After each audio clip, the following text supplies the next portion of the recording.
Chapter 1. Plato and Akrasia. Akrasia is whenever we work against our own best interests. Aristotle claimed we could combat akrasia through self-disciplined action toward our goals, repetition, and being honest with ourselves. Plato claimed we simply needed to avoid finding goodness in bad actions. You know you want to get in shape, and you're finally committed to it, buying an expensive gym membership, and laying out a new plan for exactly how you're going to gain strength. Day 1 and 2 of your new protocol work well, but on day 3, something strange happens. You skip your workout. Despite knowing how badly you want to be better, despite understanding all the benefits on the table and how proud and confident you'd feel if you actually achieve this goal, despite all the dedication and goodwill you began with, you skip your workout and watch YouTube videos instead. What happened? It's a strange part of the human condition when you really think about it. We have what feels like a will to do something, and yet there's something else seemingly acting against us. Some call it plain old temptation, i.e., going for the pleasurable thing in the moment rather than staying the more difficult but more rewarding path. Others would call it laziness, procrastination, weakness, or self-sabotage. Some would suggest that behaving this way means you simply don't want your goals badly enough because if you did, you'd move mountains to achieve it. It turns out this problem existed long before the modern distraction of YouTube, however. Ancient philosophers tried to understand this phenomenon and ask themselves, why do people act against their own interests? And, seeing as we do, how can we take control and reach the goals that are so important to us?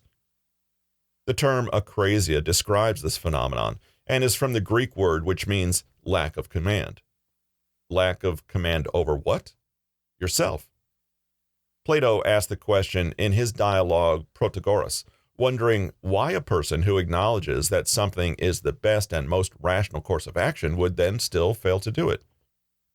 Aristotle believed that akrasia comes in different forms, and one type of akrasia occurs because of what he called passion, which causes the apparent lapse in good judgment and rationality. The idea that emotions could derail rationality and lead to foolish behavior was a common theme for the philosophers of the day. The other type of akrasia, according to Aristotle, was down to a weak will. Rationally and intellectually comprehending the results of your behavior is one thing, but deliberately choosing against your best interests speaks to a lack of self-discipline. So according to Aristotle, at least, the phenomenon of akrasia comes down to being either too passionate, a will overrun with emotion, or too weak, a will that isn't strong enough. For Aristotle, akrasia was simply a sign that a person's will was not up to the task of achieving the magnitude of their goals. He didn't see any logical problem with saying, person wants A but ends up doing B. He only saw a lack of discipline. Now, you might have a strong will, but simply choose not to apply it to certain ends, and that wouldn't be akrasia. However, if you sincerely intended something and still couldn't muster the discipline to do it, it is akrasia and comes down to one or another of the reasons above. Plato had a somewhat different view. In essence, he believed that akrasia, as it's defined above, doesn't really exist at all. To understand his viewpoint, you need to know that for Plato, goodness and pleasure were essentially the same thing. He believed that people do what feels good to them and that there isn't anything intrinsically wrong with this impulse. Plato suggested that people will act freely and without struggle to do something they genuinely gain pleasure from. Addictive and avoidant behaviors aside, it's probably fair to say that we all enjoy the things that are genuinely good in life. From this, it follows that if we are not doing something we said we would, then we can look at what we are doing and assume that we're doing that instead because it feels good. Plato famously said, "No one goes willingly toward the bad." What did he mean by this? For Plato, any action that went against your best interest was simply a sign that you didn't know any better and didn't have a good grasp of what was good for you. He believed it wasn't necessarily a lack of self-control that led to akrasia, but a tendency to find relatively more pleasure in all those things that didn't lead to our goals. In other words, Akrasia is not necessarily moving away from what's good for you, but moving toward a bad habit and justifying it one way or another. This is a subtle but fascinating perspective. Plato is saying that, in effect, we do behave rationally when we act. If you skip your gym workout to waste time online, it must be, he said, because you have found enough goodness in doing so. Consciously or unconsciously, you've made the decision to do what you've done. No paradox or irrational behavior needed. We can all identify with this. It's easy to commit to a new diet when you're feeling inspired, i.e., you've focused on all the goodness and pleasure that comes from being slim, healthy, and energetic. But when faced with a slice of chocolate cake, you forget all that and focus instead on the goodness and pleasure that comes from your stuffing your face with it. More contemporary philosophers have tackled the issue of akrasia both as a logical argument and a seeming paradox, and as an element of a more moral or ethical approach to understanding humanity's potential and weaknesses. Philosopher Donald Davidson, for example, aligns with Plato's view and suggests that if it's really true that someone wants to do A, but when it comes down to it does B, which they already decided was less appealing than A, the only explanation could be that they have temporarily appraised B as more appealing than A. They may do this because they haven't properly considered all the facts that weigh in on their judgment about which is better. For example, how delicious and tempting chocolate cake is, and how much they really enjoy eating it. Other philosophers and behavioral psychologists have echoed Aristotle's view that there are essentially two driving forces or kinds of motivation at work, and it's perfectly possible for them to conflict. For example, one more rational, future-focused part of us genuinely wants to eat better, and another more emotional, present-based part of us wants to eat the cake now.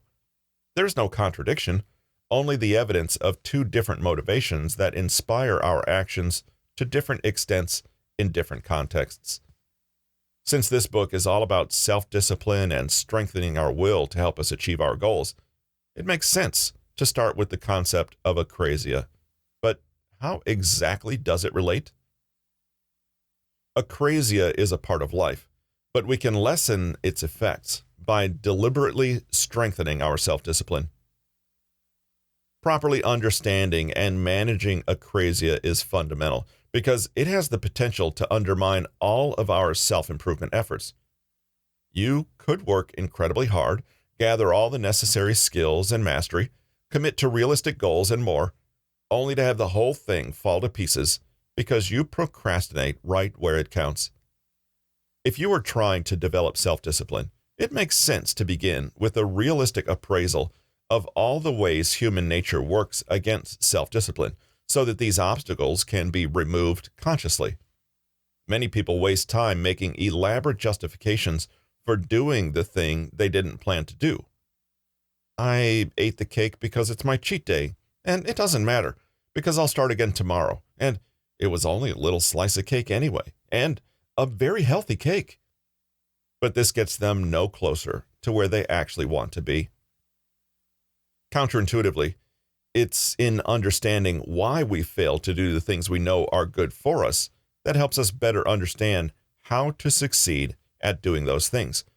We can then work on solving the problem intelligently, controlling our natural tendencies rather than being passively subject to their whims and having them control us. We can use Plato's and Aristotle's ideas on akrasia as a springboard to better grasp our own tendencies to self-sabotage. You might have already identified a possible solution given the explanation above. Can we be more self-disciplined by making ourselves feel as though what we're doing is good and pleasurable? Instead of trying to force ourselves to avoid temptation and push on diligently, can we understand our stated goals in such a way that they become the thing we naturally want to do without any effort or force required? The opposite of akrasia is enkrateia, which is to be in power over oneself. When we are under the spell of akrasia, it's often because we have, in one way or another, decided that the non-planned course of action is more pleasurable or better somehow. But if we take control of ourselves, we can adopt a perspective that refuses to rationalize or find goodness in harmful behaviors while deliberately seeing the good in a stated goal. We need to be smart about akrasia and think ahead. One of the mistakes we make is failing to recognize that our lazy selves are just as smart and dedicated as our rational, planning ahead selves. It means that whatever you do, your lazy self will be there, dreaming up an excuse or justification that will topple the best laid plans. So, what can we do, knowing about this unavoidable tendency? How to combat akrasia and develop self-discipline. Use mini rewards. Sadly, the human brain tends to place a higher value on immediate satisfaction, gains, and rewards than on delayed gratification in the future. A pleasurable thing sitting right in front of us is always going to feel more significant than an abstract idea of something in the future, making our more emotional, present-based selves overpower our rational selves. A good way to combat this is to try to make long-term gains more accessible right here in the present, while at the same time dialing down how pleasurable more immediate temptations feel. What you want to do is access feelings of pleasure associated with the goal. Remind yourself why you chose this goal in the first place, and bring some of the pleasure into the here and now so you're compelled to choose it. Nobody wants to expend effort for a reward that only happens later, or not at all, so fix the problem by engineering your own mini reward to keep you motivated and focused on the right goal. What could be experienced as pleasurable in the moment without being the actual fulfilled goal? Think about cutting a task into chunks, not because it's easier to do and organize, but because you want to emphasize the sensation of having completed something. It doesn't have to be anything big. Sometimes simply seeing your progress accurately recorded on a graph is enough to keep you going. Even doing relatively poorly once in a while can be felt as rewarding if it's seen in the grand scheme of things. You can still experience the pleasure of knowing that you're pushing on and have ticked another day off the list. Really take your time to acknowledge small milestones and achievements. Pause and enjoy it. Share your progress with others. Do a little visualization where you see yourself one step closer to your goal. Give yourself a little reward. All of this is powerfully communicating to your brain, this is what you want. This feels good. Keep going. On the other hand, it might be possible to reduce the pleasure you get from engaging in self-indulgent or addictive behaviors that take you away from your goal. People do this in all sorts of ways. You could ask an accountability buddy to playfully shame you when you skimp on your commitments, or pledge to never keep any snacks in the house so that the hassle of driving to the store to get them is more trouble than it's worth. Whatever trick you use, the key is to focus on pleasure and goodness. You want to do what it takes to make the right thing as appealing, comfortable, and pleasant as possible, while the wrong theme seems like a paltry alternative. It may be no more complicated than regularly checking in with your deeper motivations behind your goals. If you want to lose weight because you don't want to die young of diabetes and never meet your grandkids, knowing how to summon that motivation will be a powerful antidote to the charm of a lousy piece of cake. Keep things small and humble. Anyone can have grand plans and noble visions for how their life could be at some undefined point in the future, but these can be toppled by a tiny inconvenience in the present moment. The wrestling match between your higher rational self and your more emotional, pleasure-driven self happens in the present moment, right here, under your nose, so meet it there. Sometimes we pass up on goals we genuinely care about precisely because they seem so grand and lofty compared to the minor decadence we're considering in the moment. In other words, big goals can be intimidating and overwhelming, making you less likely to stick to them. After all, the gap between where you are now and where you want to be can seem enormous, and crossing it can seem like a Herculean feat. It's no wonder, then, that the little pleasure, distraction, or addiction seems so attractive. It feels like doing more of the same is simply a natural extension of where you are currently. If you're already overweight, what's one more pound gained or one more piece of cake? especially when you consider that losing, say, 30 pounds is going to take much, much more effort. You may find yourself saying, I'll do it, but tomorrow. And this is a clear sign that you've weighed up the easy cheat today with the difficult task of losing 30 pounds. But this is actually a distortion.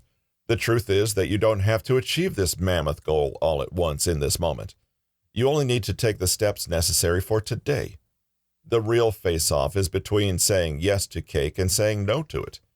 Your goal is made up of many small actions, and you only need to do one at a time. Again, breaking down goals is great, but not because it makes each step easier to achieve. Rather, it sets you up psychologically to feel that each step is achievable. The first step is most important. Many of us hold off on beginning a new plan because we're overwhelmed with the size of the project, but in reality, you only need to begin. Take one step. Forget about the end results. You can take the next step later, but just focus on this one for now.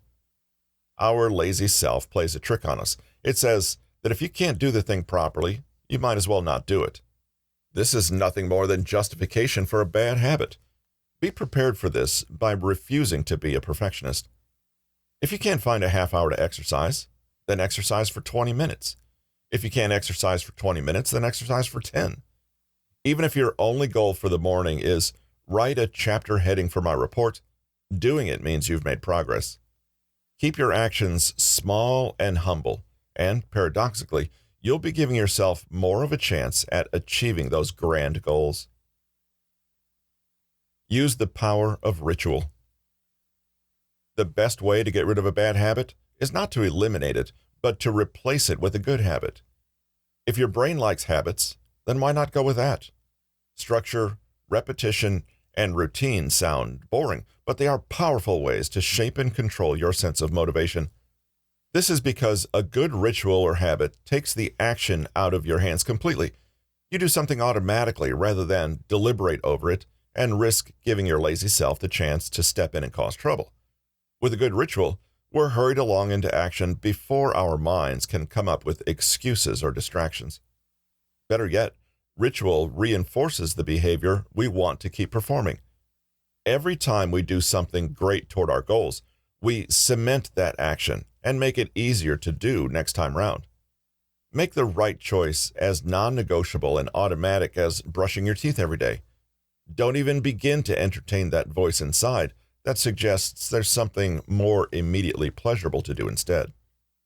An example is someone who wants to jog every day, but has trouble waking up each morning and getting that run in while they have the time.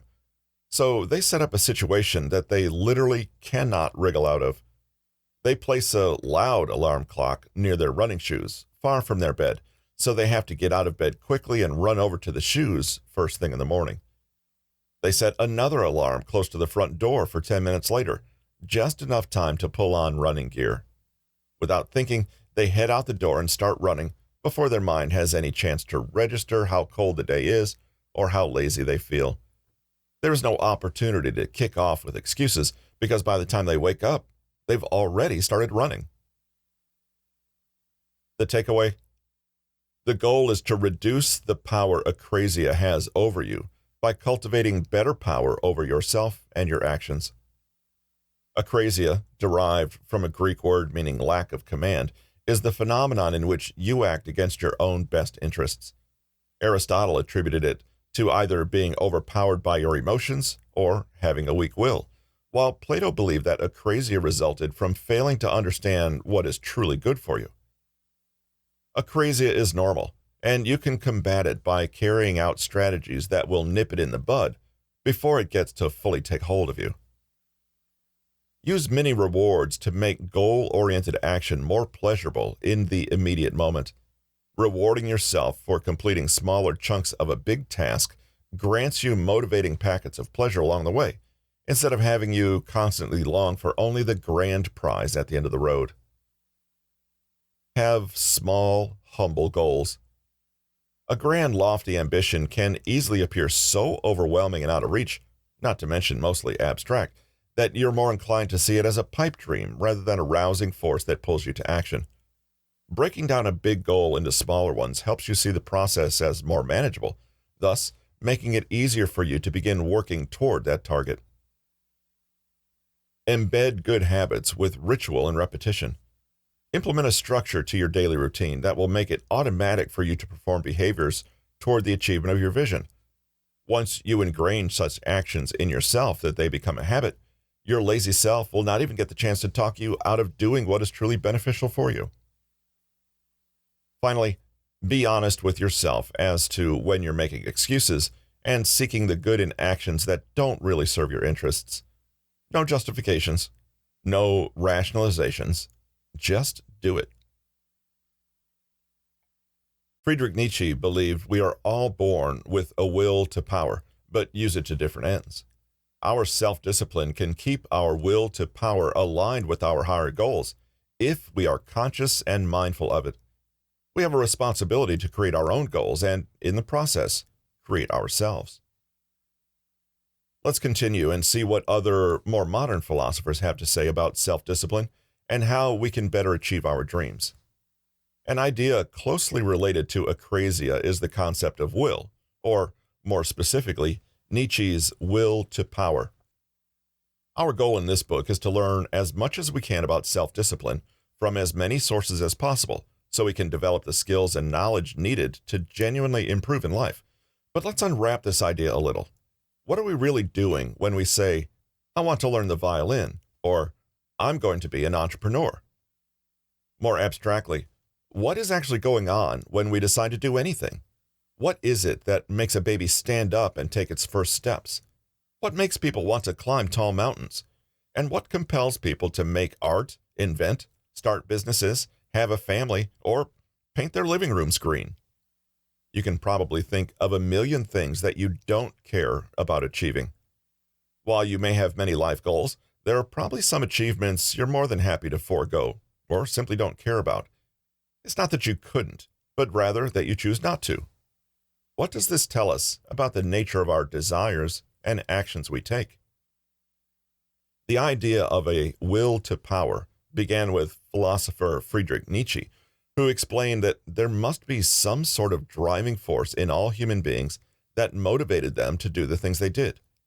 This will can be channeled into any purpose and is simultaneously a physiological, psychological, and metaphysical principle. The philosopher Schopenhauer's work served as an inspiration for Nietzsche. Schopenhauer argued that there was a fundamental essence he called a great cosmic will that expressed itself through individual beings as a will to life. This he likened to a sexual instinct that permeated through the life of every living organism. Schopenhauer saw this will to life both as insatiable and the root of suffering. His suggested approach was to take control and moderate this innate impulse. Nietzsche took this idea and ran with it. Initially, he saw unchecked libidinous impulses that are largely irrational as the root of the Greek tragedies. The image is of a dark, unconscious force that could threaten mankind's higher functioning if left unmanaged. You may recognize elements of Freud's philosophy in this vision of human beings, or even see echoes of Aristotle's distinction between passion and rationality. Later, Nietzsche refined his idea to a more optimistic one. He still saw the underlying will inside every person as a potentially destructive force, but he also saw it as a source of powerful energy that could be shaped and directed towards something wonderful and beautiful. He saw all of existence as consisting of an eternal, ever-renewing essence of will, a world made of nothing but will to power, expressed in an infinite number of ways. A plant sending a root into the soil, or an animal eating another animal, are biological expressions of this cosmic quality. The whole range of human interrelationships, from cruelty to compassion, is a psychological and spiritual expression of will to power. It's the drive that powers both the mugger in the alleyway and the person defending themselves. The will to power is understood as an all-encompassing fuel for life itself, something like the engine in a car or ink in a printer. It represents pure potential that can be channeled into many different ends, good or bad. Nietzsche's theory encompasses everything from our irrational sexual or aggressive impulses to our finest instincts for truth, beauty, and justice. Nietzsche spoke about the human desire to have mastery and control over himself, others, and his environment. A baby walks, he reasoned, because it possesses a strong drive to master its own limbs, dominate gravity, and exercise some control over its environment. Nietzsche's work is subtle and is sadly among the most misinterpreted in philosophy, primarily because this depiction of human beings can seem harsh and cruel. The concept of domination here, however, is not at all different from the desire to control our lower impulses, as we explored in the previous chapter. In other words, the will to power has a lot in common with self-discipline. The power part of the concept comes from having mastery or control over a situation, but Nietzsche had a more nuanced idea of what this meant, saying that we have power over others both when we harm them and help them. Both allow us to feel a sense of our own power and mastery. Nietzsche's work has often been used to justify atrocities and is associated with a nihilist perspective, but in reality, Nietzsche himself considered cruelty a poor option, since it could stem from a lack of power and mastery. What's important is that the will to power in each of us is neutral. It's neither good nor bad, although it can be directed toward any and all purposes.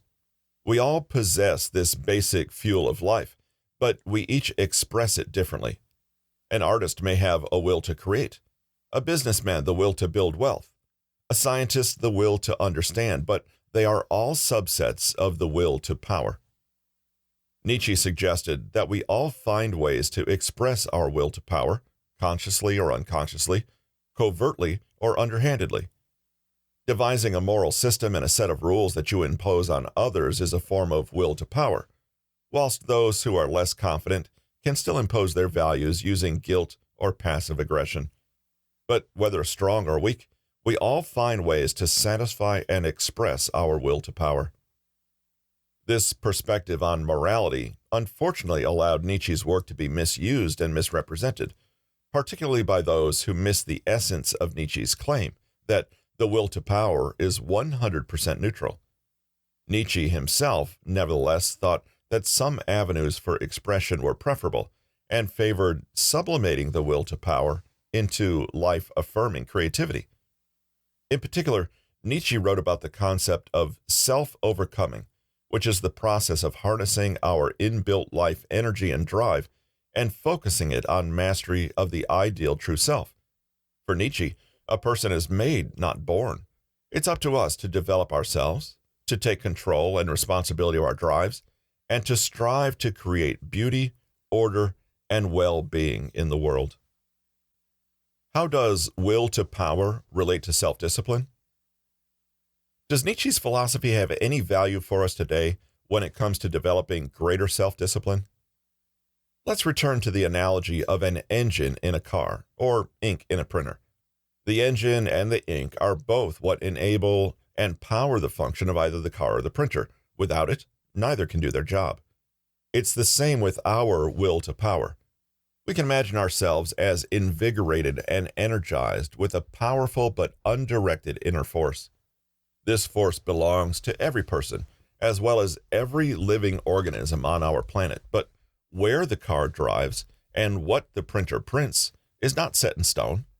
It takes someone to get into the car to deliberately steer it toward a particular destination, just as it takes someone to instruct the printer exactly what to print.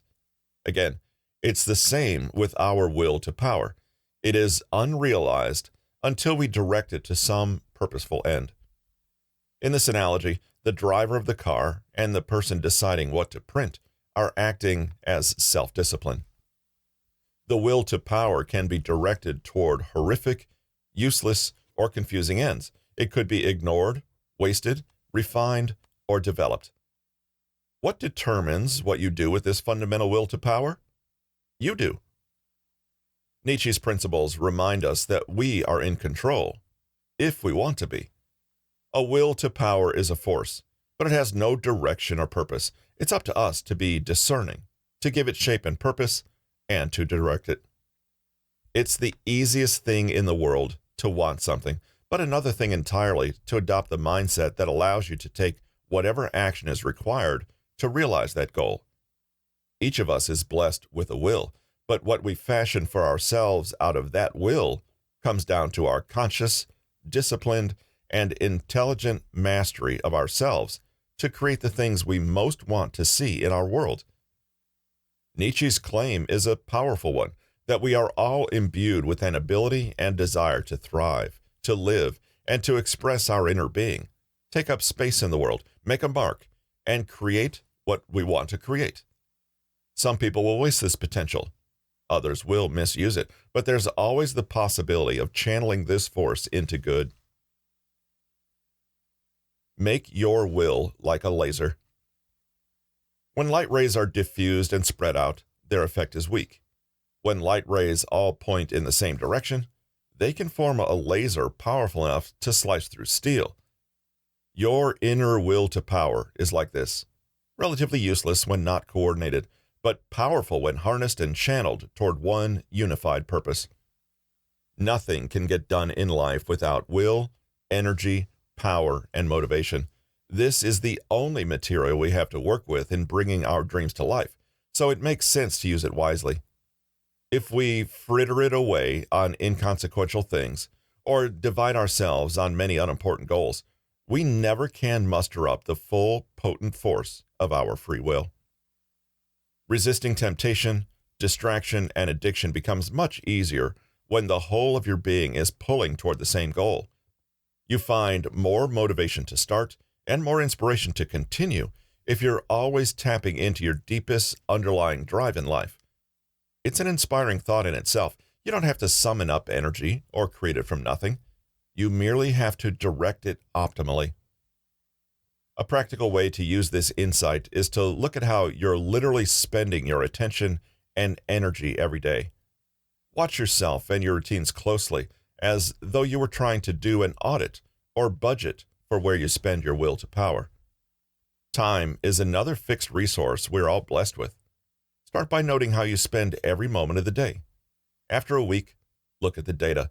Note how much time is spent on sleep, on rest, on life admin, like exercise, grooming, eating.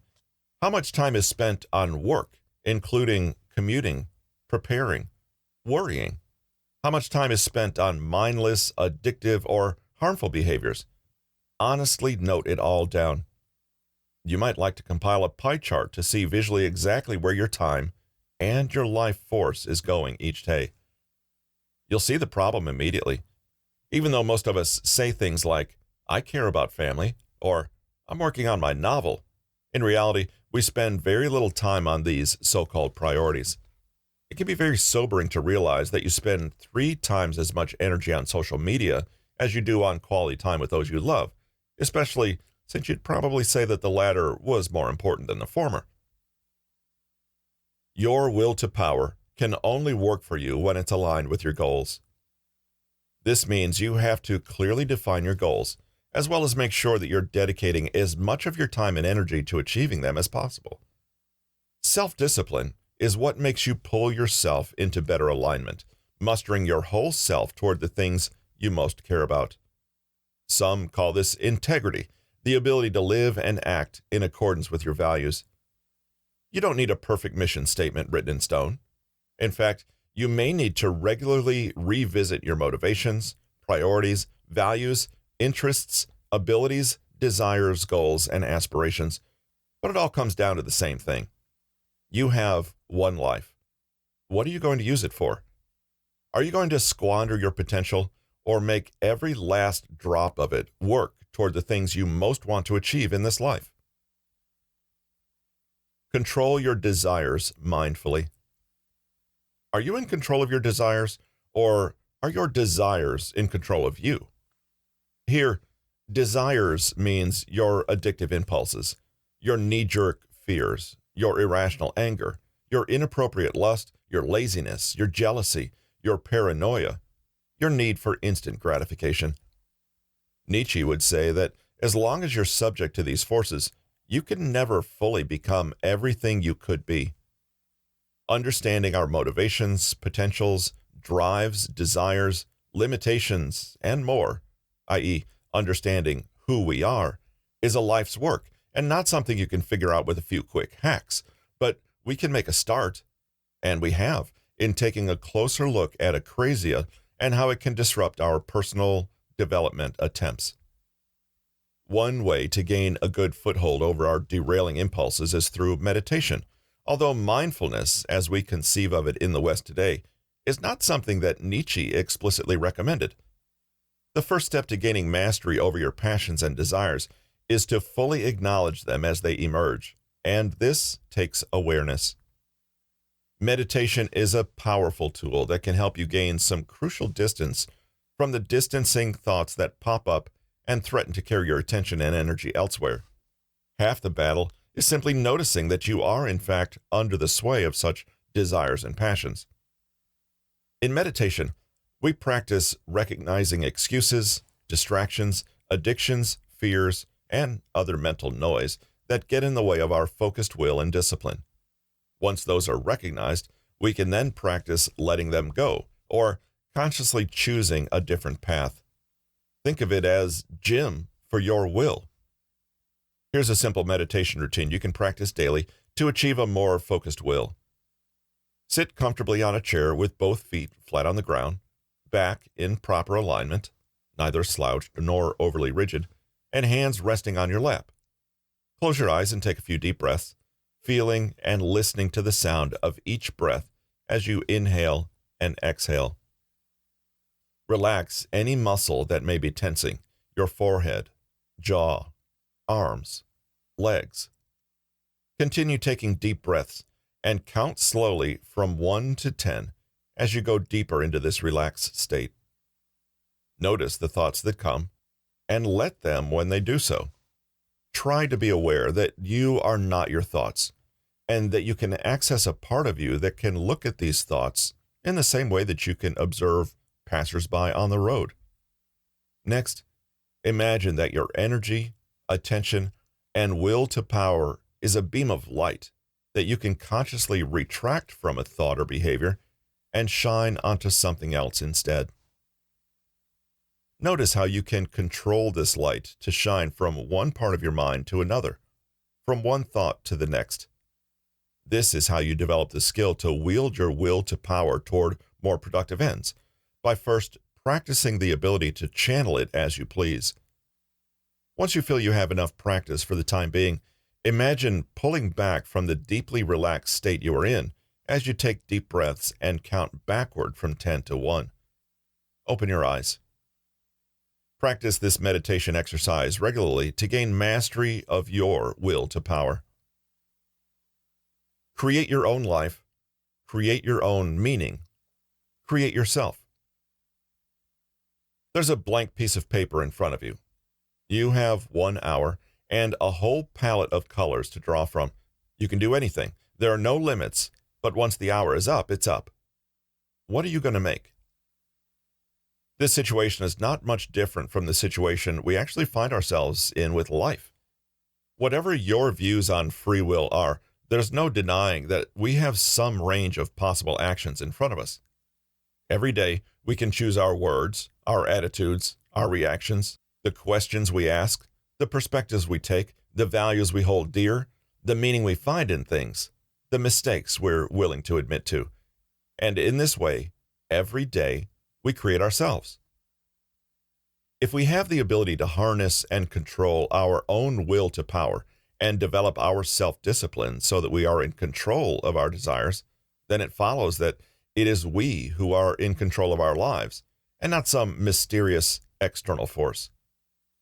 Nietzsche claimed that some people have slave morality, in which they express their own will to power in weak, passive, or underhanded ways, while others have master morality, where they exercise their own will by imposing it on others weaker than themselves. Imagine a bully and the person they pick on. The bullied person might derive a sense of their own power by adopting a victim status that makes them feel vindicated and virtuous, whereas the bully might find their power in dominating and mastering others. It may be most helpful, though, to imagine that we have the capacity to express our will to power in both ways. As we saw in the previous chapter, Akrasia is a serious threat to self-discipline, but slave or master morality might do more damage since it's often unconscious. Here are some examples of how you might be directing your will to power into less than ideal channels or undermining it entirely. Blaming others. When we believe that others control our fate, we stop asking how we ourselves are responsible and give up our power to act for ourselves. Complaining. Expressing dissatisfaction with life while taking no action to improve anything unconsciously speaks to your lack of confidence in your own power to master your environment. It's as though if you complain hard enough, someone else will come to fix the problem for you. Comparisons. When you have your own self-determined values and sense of integrity, it doesn't matter what others do. Whether you believe you're better than others or worse, comparisons only undermine your own will and power. Envy, in particular, is a denial of your own ability to achieve those same things for yourself, with effort, of course. Making excuses about why we can't do the things we know are good for us is a missed opportunity to strengthen our will. Bearing in mind that you create yourself, do you want to be the kind of person who is powerless, reactive, and a victim? Do you want to grasp the opportunity and build yourself according to your values, or do you want to drift about with life, bouncing off other people's wills and passively accepting what happens to you? You can always take responsibility for yourself and own your choices, both good and bad. Many people say they don't have time to work toward goals. They may see others succeeding and make some justification about why they couldn't do the same. They blame a bad childhood, the government, their star sign, life in general. But all of this is just a distraction. As long as you fail to use your will to power, the page in front of you remains blank, your values unacknowledged, and your goals unmet. The takeaway? Everyone has a will to power, but it's up to you how you use it. Self-discipline is what keeps your will aligned with your true goals. Nietzsche posited that human beings each possess a will to power, an inherent driving force that moves them to do the things they do. While often construed negatively as a motivation to dominate others by force, will to power, as conceived by Nietzsche, is essentially neutral, a potential that may be expressed in a multitude of ways and can be channeled toward different ends. While some may use it as a destructive force, others may instead direct it toward creative and productive ends. You can wield your self-discipline to shape and channel your will to power toward worthy goals. You are the one who gets to decide whether your will to power is exercised toward beneficial ends, used to your own or others' detriment, or remain disregarded. So a discerning and determined mind is essential to put the will to power to good use. Your power is strongest when it's focused, so clarify your goals and take stock of how you're really spending your time. When your inner will is concentrated toward a unified purpose, you become better at resisting distractions and come to streamline your actions toward purposeful ends. Consciously and mindfully decide not to be controlled by your own irrational desires and passions. Practice meditation to gain better awareness of your own impulses, needs, and motivations. Recognizing such drives within you is the first step toward gaining control and better managing them. No matter the situation or event that befalls you, you get to choose how you conduct yourself, from the thoughts you choose to dwell on, to the words you utter, to the meaning you find in things. You create yourself, so take responsibility and create something that matters.